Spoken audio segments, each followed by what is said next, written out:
Suite à la création de notre projet, Archimist nous présente l'écran d'édition, qui est composé de 3 zones. Une zone d'édition dans laquelle on va dessiner le plan de l'habitation, une zone de commande qui contient un certain nombre d'icônes, de dessins et de paramétrage des objets qui vont constituer le plan, et une zone de résultats qui est ici un certain nombre de bilans thermiques et un diagramme DPE, lesquels vont évoluer en temps réel au fur et à mesure du dessin du plan. On commence un plan en dessinant les murs qu'il constitue à l'aide d'un outil particulier qui est l'outil de dessin de mur sélectionnable par cette icône. On sélectionne l'icône de dessin des murs. Au passage, vous voyez que cette zone de l'écran a été rafraîchie.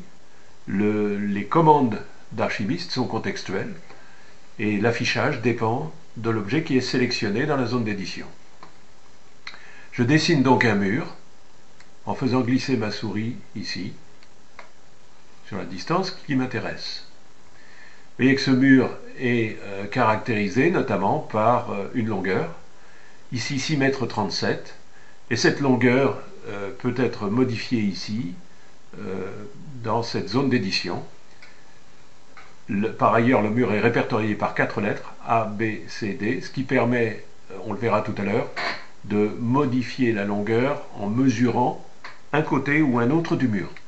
Je dessine un deuxième mur en réitérant la même opération, et vous voyez que les murs s'accrochent automatiquement par l'intermédiaire de points d'accroche, ce qui facilite le dessin de l'habitation.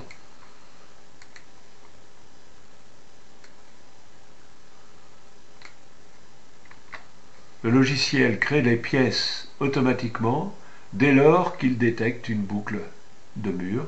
Et vous voyez ici que nous avons créé notre première pièce, et je peux la sélectionner, et en la sélectionnant, je fais apparaître sur la gauche de l'écran les caractéristiques de cette pièce.